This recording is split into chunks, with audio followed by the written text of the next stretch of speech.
Let's review Fire Emblem Warriors, created by Koei Tecmo in 2017. We will be reviewing the Nintendo Switch version.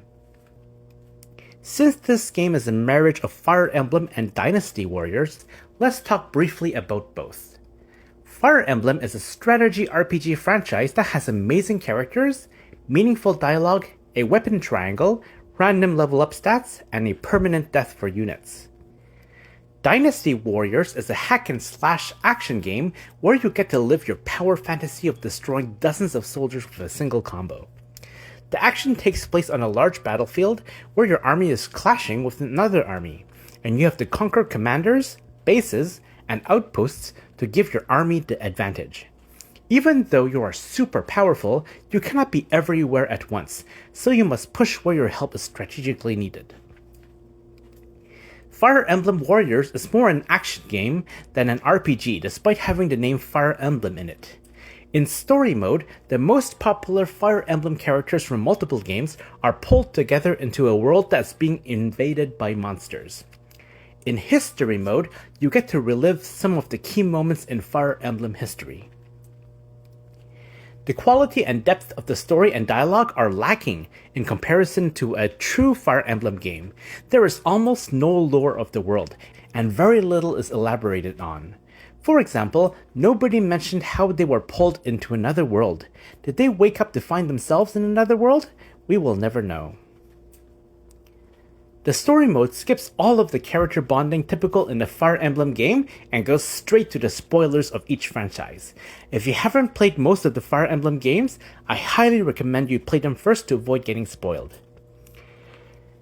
At the beginning of a mission, you can choose 4 playable heroes and their starting positions.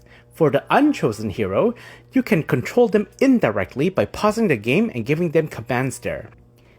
The action combat is fast, fluid, and fun.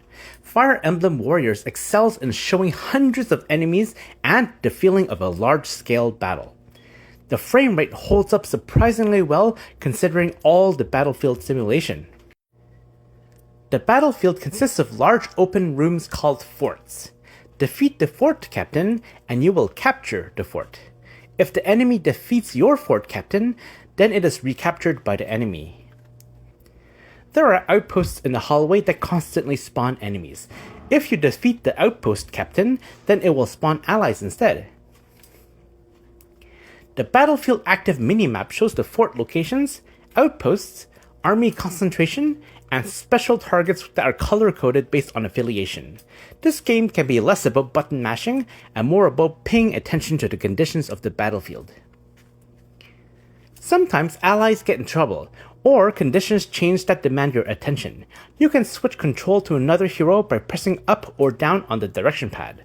For example, let's say you were on the east side of the map and something urgent came up on the west side.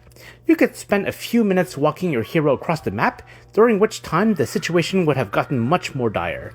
Or you could simply switch control to another hero who is already positioned on the west side and address the situation immediately. Another thing to take into consideration is the weapon triangle, where sword beats axe, axe beats spear, and spear beats sword.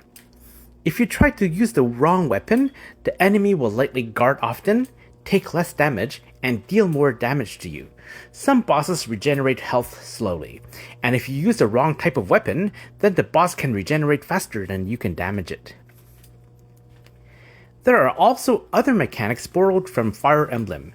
One such ability allows 2 units to team up as 1 unit. You can build relationships between characters by fighting nearby each other, and this unlocks special items that can be used to upgrade your characters. Each character plays differently, but there isn't a lot to each character. You can either chain light attacks or chain a few light attacks into a strong attack finisher. The strong attack finisher is different depending on how many light attacks you chained. Combat often involves doing the same combo again and again. It's a simple combo system, and one might consider it quite shallow, but it gets the job done.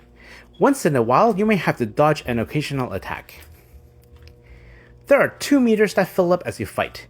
A special attack will blow up everything around you in a crazy powerful attack. The Awakening mode will greatly strengthen your character for a short while, and then once the meter runs out, your character will perform a super powerful attack. The game's tutorial text is very dry and dumps a ton of information on you with little interest. This is one of the aspects I felt this game could have done better. After each mission, you get new weapons and materials, which you can use to strengthen the characters.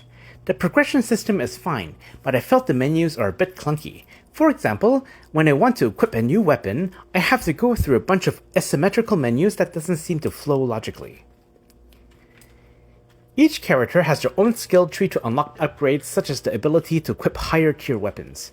They can also equip up to 3 passive skills. All characters' levels and upgrades are permanent and carry over to a different playthrough or mode. You can replay missions to grind gold, weapons, materials, or experience. The graphics and music are okay, but I prefer the music from the real Fire Emblem. Overall, I had a pretty good time, but I would only recommend this game if you already like Dynasty Warriors or have already played most of the Fire Emblem games. Dadozy Gaming gives this game a 7.5 out of 10. Thanks for watching and happy gaming!